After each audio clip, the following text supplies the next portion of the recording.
గం గణపతయే నమః. ఓం గురుభ్యో నమః. ఓం సరస్వతే నమః. అమ్మ ఈరోజు శంకరాచార్య విరచితమైనటువంటి భజగోవింద శ్లోకాల గురించి ఈరోజు వివరిస్తున్నారు. ఈరోజు మనం మానవులుగా జన్మించాం. మనం అహంకారంగా ప్రవర్తిస్తుంటాం. మనం ధన సంపాదనని పొందుతూ ఉంటాం. అందరూ ఆ ధన సంపాదన ఆస్తులను చూసుకొని నా అంత వాళ్ళు లేరు, నాకన్నా గొప్పవాళ్ళు లేరు అని అహంకారంతో అందరితో మాట్లాడుతూ ఉంటాం. కానీ ఆ అహంకార మదం అనేది జీవితం శాశ్వతం కాదు అనే అర్థాన్ని తెలుసుకున్నవాడు అందరితో సమానంగా మంచి భావనతో మాట్లాడగలడు. అలా లేనప్పుడు తన జీవితం చరమాంకంలో ఉన్న పరిస్థితిని గురించి అప్పుడు చింతించినా ఎవరు ఏమి సహాయం చేయరు. అందువల్ల మానవులు ఆధ్యాత్మిక చింతనను పెట్టుకొని జ్ఞానాన్ని చేసుకొని అందరితో సమభావాన్ని కలిగి ఉండి మనం రోజు వారి రైల్లో ప్రయాణించే ప్రయాణికులమే అక్కడ కలుస్తాము, మళ్ళా స్టేషన్ రాగానే దిగిపోతాము అనే జ్ఞానాన్ని పొందినట్లయితే మనుషుల్లో అసూయలు కానీ ద్వేషాలు కానీ కల్మషాలు కానీ రావు అని శంకరాచార్యులు గారు మనకు వివరిస్తున్నారు. అదే కాకుండా మనిషి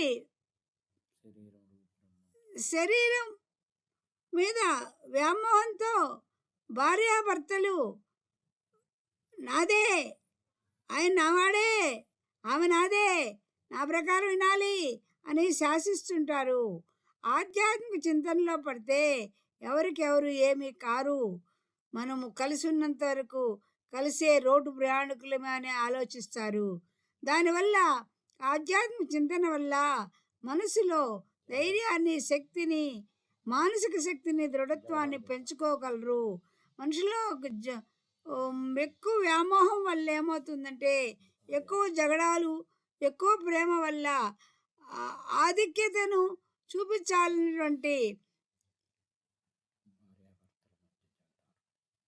చూపించాలన్నటువంటి గుణాన్ని కలిగి ఉంటారు.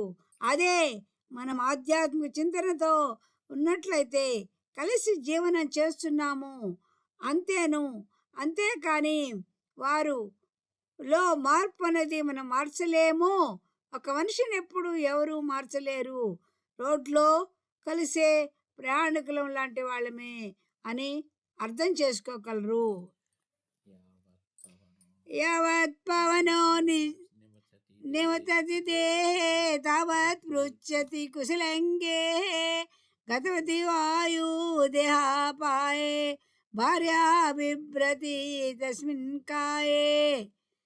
ఒకనొకప్పుడు శంకరాచార్యులు మన ఎదురుగుండా ఒక టెలిఫోన్ బూత్లో పనిచేసే ఒక వ్యక్తి ఉండేవాడు. అతడు తనకొచ్చే జీతం చాలక ఎన్నో విధాల డబ్బులు సంపాదించేవాడు. ఇటుకరాళ్ళు ముగ్గురు పిల్లలతో తెచ్చి లోపల పెట్టుకొని దాచిపెట్టుకునేవాడు. అలాగే రైల్వే ట్రాక్లో ఎప్పుడైనా ఆగిపోతే బొగ్గులను తెచ్చి అమ్మి వ్యాపారం చేసి ఆ డబ్బులు పెట్టుకునేవాడు. ఈ విధంగా ధన సంపాదన పెరిగి అతడు 2 అంతస్తుల మేడను కట్టగలిగాడు. తన ఉద్యోగం చేస్తూ ఒకసారి వ్యాధిగ్రస్తుడు అవుతాడు. ఆ వ్యాధిగ్రస్తుడు అవడం వల్ల అతనికి శరీరంలో ఒక అవయవం పనిచేయకుండా పోతుంది. కాబట్టి ఆ వ్యక్తిని మనుషులు భార్య పిల్లలు అతన్ని భరించలేక ఎప్పుడు బయటపెట్టేవాళ్ళు. ఆ విధంగా క్రమంగా అతడు అవసాన దశలో మరణిస్తాడు. ఈ విధంగా మరణించిన తర్వాత పిల్లలేమనుకుంటారంటే అతను చనిపోతే, ఉద్యోగంలో ఉన్నప్పుడు చనిపోతే నాకు ఉద్యోగం వస్తుంది కదా అని ఒక కుర్రవాడు ఆశిస్తాడు. ఇంకో కుర్రవాడు ఏమవుతాడంటే ఇల్లు ఆస్తిని ఎలా పంచుతాడో పనిచేస్తే బాగుండు అనుకుంటారు. ఇవన్నీ అతని యొక్క వాళ్ళ ఆలోచనలు విని ఆయన మానసికంగా కృంగి వాళ్ళకి ఇవ్వాల్సి ఇచ్చేసాడు. కానీ మానసికంగా, శారీరకంగా కృంగి ఉండాల్సిన దానికన్నా ముందుగానే వెళ్ళిపోతాడు. భార్య కూడా 2 రోజులు ఒక కొద్దిసేపు అయిన తర్వాత ఆయన్ని నేను చూడలేను, భరించలేను, తీసేయండి అని అడుగుతుంది. అంటే ఇది శరీరం అనేది లోపల ఆత్మ, జీవుడు అన్నీ పనిచేస్తున్నంత వరకే అది పనిచేస్తుంది. లేకపోతే అందరూ ఈసడించుకుంటారు. కాబట్టి దాని కోసం వ్యామోహపడి నేను ఇంత సంపాదించాను అహంకార బుద్ధితో ఉండకుండా తనకున్న దానిలో ₹1 దానం చేస్తూ, ₹1 ఖర్చు పెడుతూ, ₹1 భార్యాభర్తలకై, బిడ్డలకై దానం ఎత్తిపెడితే నీ జీవితం ఎక్కువ ఆశించకుండా ఆధ్యాత్మిక చింతనతో, భగవత్ చింతనతో ఉన్నావంటే ఏమి అన్నీ సమభావంగా ఉంటుంది.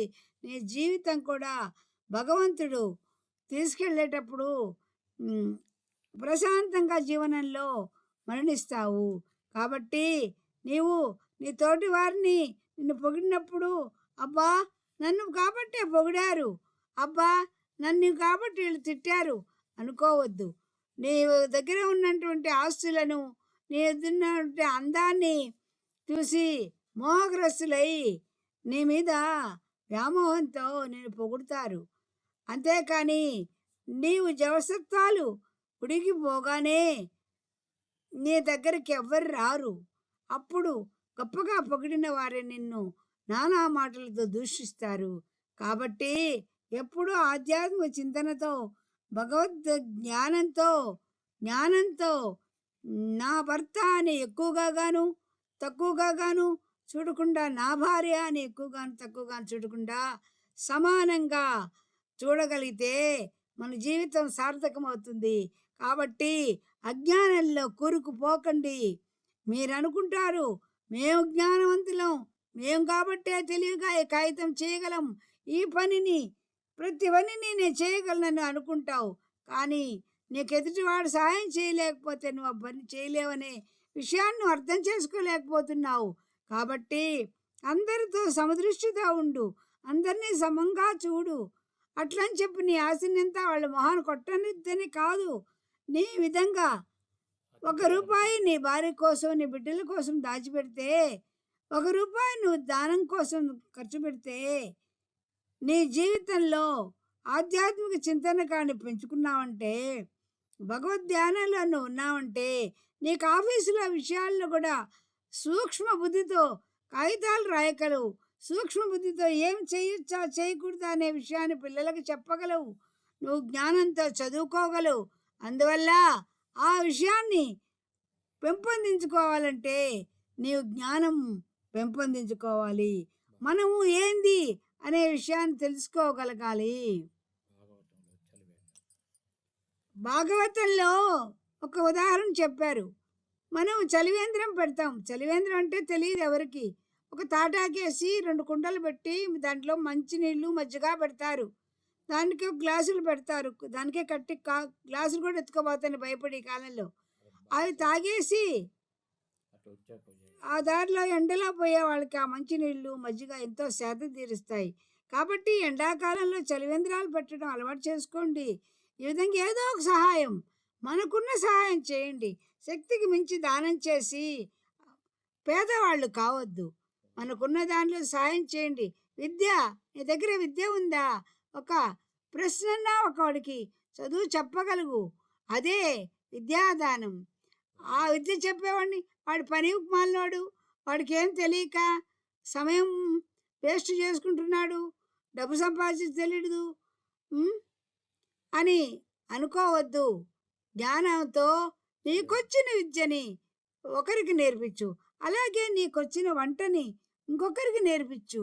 ఈ విధంగా చలివేంద్రంలో నీళ్ళు పెట్టి వచ్చే పోయేవాళ్ళు ఆ నీళ్లు తాగి ఎంతో సేద తీరుతారు.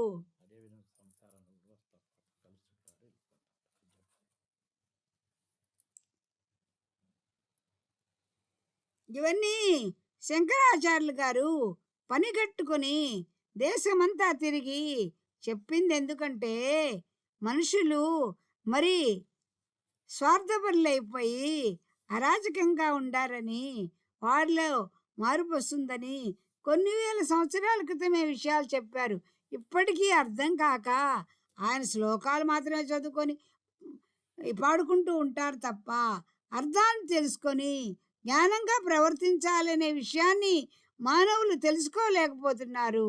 కాబట్టి అమ్మ చెప్పినటువంటి ఈ విషయాలను విని కూలంకషంగా అర్థం చేసుకొని మనిషిలో పరివర్తన చేసుకోండి. కాబట్టి మానవుడికి తోటి మానవుడికి సహాయపడడానికి సహాయం చేయండి. ఎదుటి మనిషిని వ్యక్తిత్వాన్ని భంగపరిచేటట్టు మాటలతో మీరు హింసించవద్దు. మన జీవితం ఎంతవరకో అనే విషయాన్ని మీరు అర్థం చేసుకుంటే ఎదుటివాడిని బాగా చూడగలడు.